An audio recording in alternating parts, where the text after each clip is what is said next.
नमस्कार। देश प्रदेश के इस खास सेगमेंट में आपका बहुत बहुत स्वागत है। मैं हूं आपके साथ जया कौशिक त्रिवेदी। सबसे पहले बात करते हैं बिहार विधानसभा चुनाव की। तारीखों का ऐलान हो गया है। 28 अक्टूबर से शुरू होकर 7 नवंबर तक 3 चरणों में वोटिंग होगी और 10 नवंबर को नतीजे आ जाएंगे। ऐसे में अब बिहार में चुनाव की सरगर्मियां जो है काफी तेज हो गई है। तारीखों के ऐलान के बाद कल सूबे के मुख्यमंत्री यानी मुख्यमंत्री नीतीश कुमार ने एक प्रेस कॉन्फ्रेंस की, जहां उन्होंने आने वाले 5 सालों में अपनी सरकार के एजेंडे को पत्रकारों के साथ जो है वो साझा किया। उन्होंने कहा कि जो काम वो करते आ रहे हैं उन्हें आगे जारी रखेंगे, साथ ही काम के साथ उनके रखरखाव को भी जो है सुनिश्चित किया गया है। चिराग पासवान पर पूछे गए सवाल पर नीतीश कुमार ने कहा कि मैं किसी के कुछ कहने पर कोई प्रतिक्रिया नहीं देता हूं, जिसको जो कहना है कहे, मुझे फर्क नहीं पड़ता।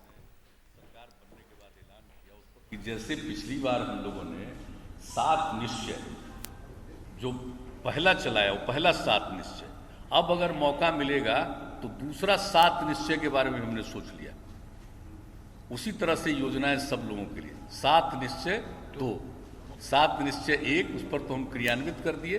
और एक बात हम बता देते हैं, जो हम 7 निश्चय 2 की बात कर रहे हैं उसमें हमने यह भी प्रावधान रखने के बारे में निर्णय किया है, मन है मेरा, कि भाई जो भी हम काम कराएंगे उसका अनुरक्षण होगा, मेंटेनेंस होगा। ऐसा नहीं है कि हम किसी के लिए कुछ बना दिए, हर घर नल का जल दे दिए, उसका मेंटेनेंस अगर नहीं हो, हर घर तक पक्की गली और नाली का निर्माण कर दिया, उसका मेंटेनेंस नहीं हो, बिजली का कनेक्शन दिया, उसका मेंटेनेंस नहीं हो, ये ठीक बात नहीं है। और इसको हम तो एकदम बिल्कुल इसको लोक शिकायत निवारण कानून के अंतर्गत भी डाल दिए। जो हमारे साथ एलाई होंगे उनका भी सम्मान करते हैं, और जो हमारे विरोधी हैं उनका भी हम सम्मान करते हैं। उनको अधिकार है मेरे ऊपर जितना बोलिए, हम नहीं बिना मतलब का बोलेंगे। हम थोड़ा बहुत भले ही कभी कभी जरूरत होता है तो बोल देते हैं, लेकिन हम नहीं करते। हम सबको इज्जत करते हैं, अपने अपने अपने स्वभाव के मुताबिक, अपने स्वभाव के मुताबिक या अपनी आदत के मुताबिक, या कोई एडवाइजर एडवाइस देता होगा तो उसके सलाह पर कुछ बोलना, कुछ कहना, कुछ ट्वीट करना, ये लोगों का अपना काम है, उससे हमारा कोई लेना देना नहीं। और अब बात करते हैं किसानों की, जो इस वक्त सड़कों पर है। कृषि बिलों के खिलाफ पंजाब के किसानों का प्रदर्शन 24 सितंबर से जारी है। पहले यहां के किसानों ने 24 से 26 सितंबर तक रेल रोको आंदोलन बुलाया था। अब रेल रोको आंदोलन को 29 सितंबर तक बढ़ा दिया गया है। जालंधर के पास किसानों ने कल अमृतसर दिल्ली नेशनल हाईवे को जाम किया। आज भी किसान राज्य के कई शहरों में पटरी पर बैठे हुए हैं। किसानों के रेल रोको आंदोलन की वजह से पंजाब आने जाने वाली ट्रेनों को बंद कर दिया गया है, जिसके यात्रियों को थोड़ी दिक्कतें भी आ रही हैं। इससे पहले कल कृषि बिल के विरोध में भारतीय किसान यूनियन के साथ कई किसान संगठनों ने भारत बंद को बुलाया था, जिसका असर देश भर में देखने को मिला था। कई सियासी विपक्षी पार्टियों ने समर्थन किया था इस विरोध प्रदर्शन का।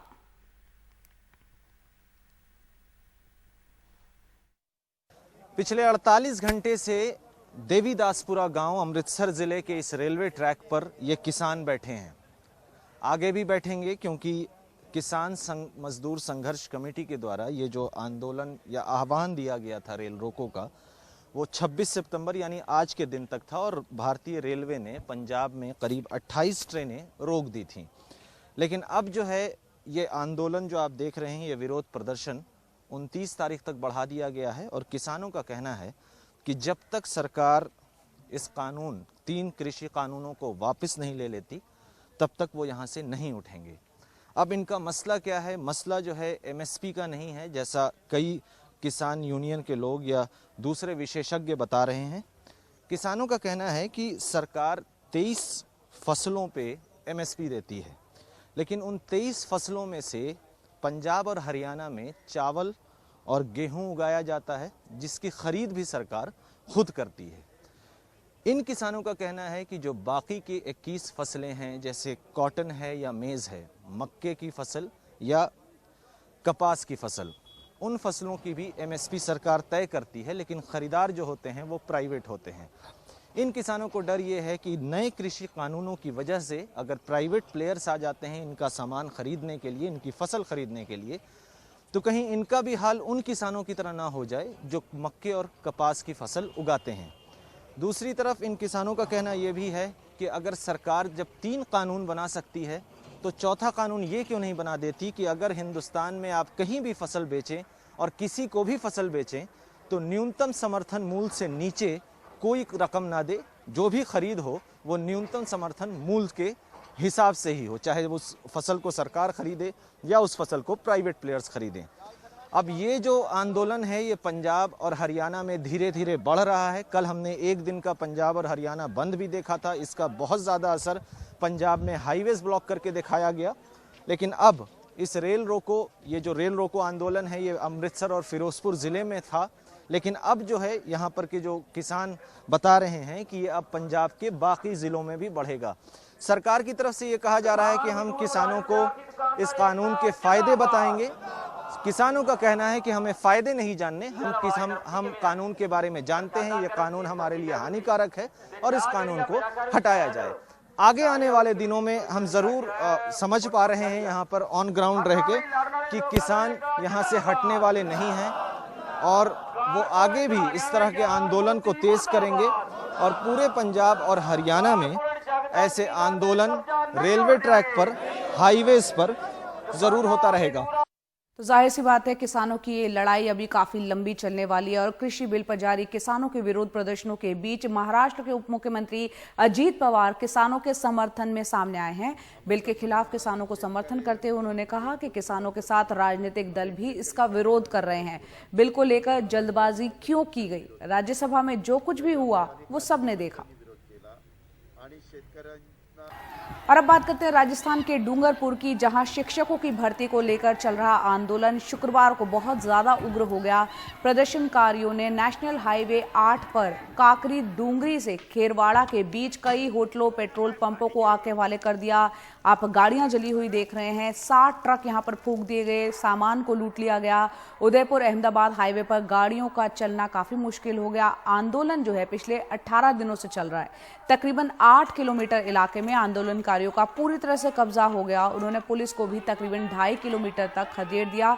प्रदर्शनकारी चाहते हैं कि आदिवासी इलाके में तीसरी श्रेणी के शिक्षकों के खाली सामान्य वर्ग के 1167 पदों पर जनजातीय नौजवानों को, उन रिक्तियों को उनसे भरा जाए। अदालत में इससे जुड़ी याचिका पहले ही खारिज हो चुकी है। और राजस्थान के काकरी डूंगरी पर शिक्षक पदों की भर्ती के लिए जारी प्रदर्शन के हिंसक होने के बाद अरवली जिले की रतनपुर बॉर्डर से राजस्थान जाने के रास्ते पर यहां पर जाम लगा हुआ है। आप देख रहे हैं लंबी लंबी कतारें लगी हुई हैं। इसके कारण मुंबई से दिल्ली, उत्तराखंड, राजस्थान, पंजाब, हरियाणा, उत्तर प्रदेश की तरफ जा रहे ट्रकों को शामला जी में जगह जगह पर खड़ा कर दिया गया है। 3 दिन से जाम होने से ट्रक ड्राइवरों की मुश्किलें काफी ज्यादा बढ़ चुकी हैं।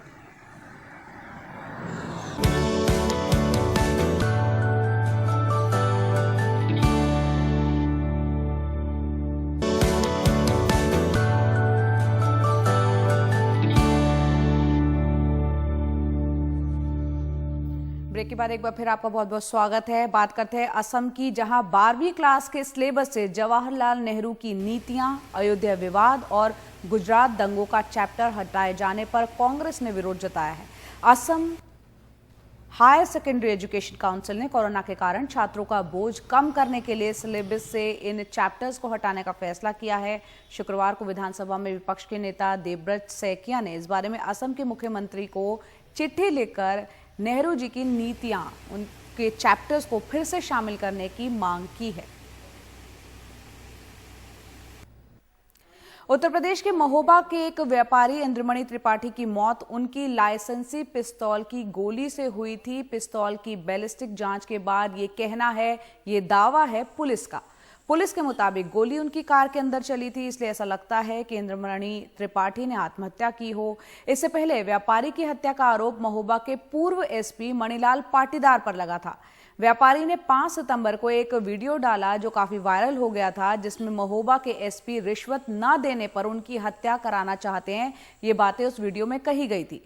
प्रयागराज के एडीजी प्रेम प्रकाश ने बताया कि पूर्व एसपी मणिलाल पाटीदार ने व्यापारी का जुआ खेलते हुए एक वीडियो वायरल करवा दिया था, जिसके आधार पर व्यापारी के खिलाफ एफआईआर दर्ज की गई थी।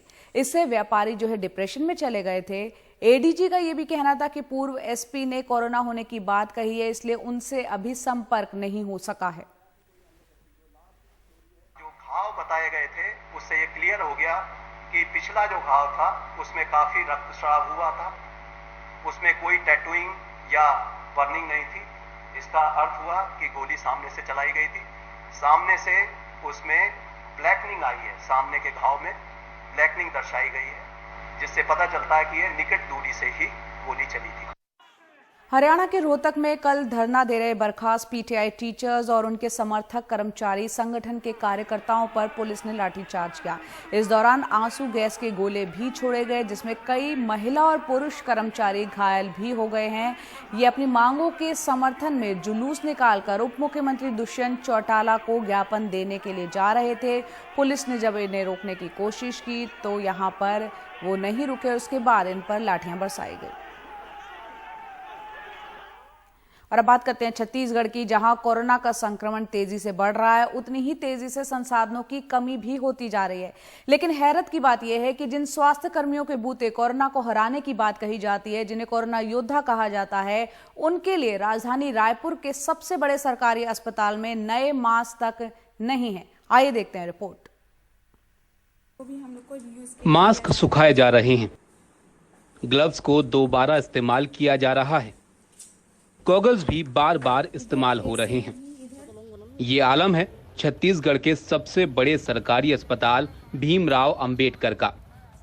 सोशल मीडिया में आई इन तस्वीरों को खुद अस्पताल के कर्मचारियों ने शूट किया है। आरोप है कि ऐसे मास्क ग्लव्स के साथ उन्हें कोरोना संक्रमितों का उपचार करना पड़ता है। कई बार शिकायत की, लेकिन सुनने वाला कोई नहीं।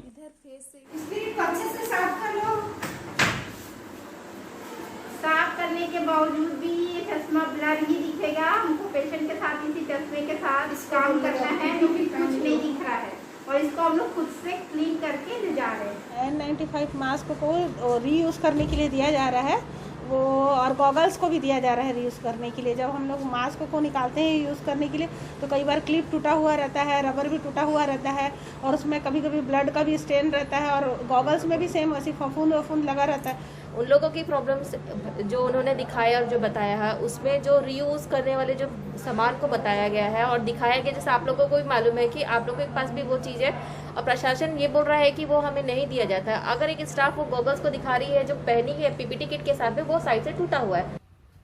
इस अस्पताल में 1240 बेड हैं, जिसमें 500 बिस्तर कोरोना मरीजों के लिए आरक्षित हैं।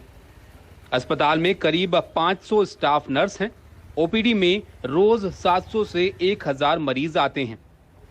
अस्पताल के करीब 100 कर्मचारी कोरोना से संक्रमित हो चुके हैं। नर्स कैमरे पर शिकायत कर रही हैं, लेकिन अस्पताल कह रहा है कि वीडियो वहां का नहीं। ऐसा कुछ भी नहीं है। फिलहाल जो है हमारे यहाँ जो भी स्टाफ को स्पेशली जो कोविड में ड्यूटी करते हैं, इन केस में पर्सनल प्रोटेक्शन इक्विपमेंट में किसी खोलने के बाद तो डॉनिंग करने के समय उनको किसी भी प्रकार के उसमें कोई टीयर या कुछ दिखता है तो वो तुरंत उसको रिजेक्ट कर सकते हैं। कोरोना जैसी महामारी संक्रमण के शुरुआत के दौर पर जिन स्वास्थ्य कर्मियों को कोरोना वॉरियर का नाम देकर उनका स्वागत सत्कार किया जा रहा है, आज उन्हीं कोरोना वॉरियर को कोरोना से बचने के लिए नया मास्क भी उपलब्ध नहीं हो पा रहा है। आलम यह है कि कोरोना के खिलाफ जंग लड़ने के लिए सरकार उन्हें यूज किया हुआ मास्क दे रही है। ऐसे में भला स्वास्थ्य कर्मी खुद सुरक्षित रहते हुए दूसरों की जान कैसे बचा पाएंगे। रायपुर से सोमेश पटेल, एनडीटीवी इंडिया के लिए। छत्तीसगढ़ के जशपुर में जंगल में दातुन और मशरूम तोड़ने गई महिला और एक ग्रामीण की हाथियों ने जान ले ली। डीएफओ के मुताबिक पहली घटना में 60 साल की महिला इग्नेशिया तिग्गा पर हाथियों ने हमला कर दिया और इस दौरान किसी तरह उनका बेटा वहां से जान बचाकर भागने में सफल रहा। दूसरी घटना में भी ग्रामीण मशरूम चुनने गए थे, यहां हाथियों के हमले में उसकी मौत हो गई है।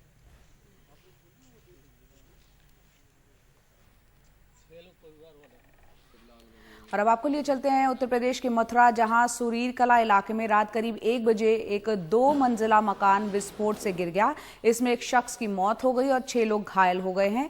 जांच में ये बात सामने आई है कि घर में जोगेंद्र नाम का एक व्यक्ति बिना लाइसेंस ही पटाखे बनाता था। पटाखों में धमाके के कारण ये मकान यहां पर गिर गया।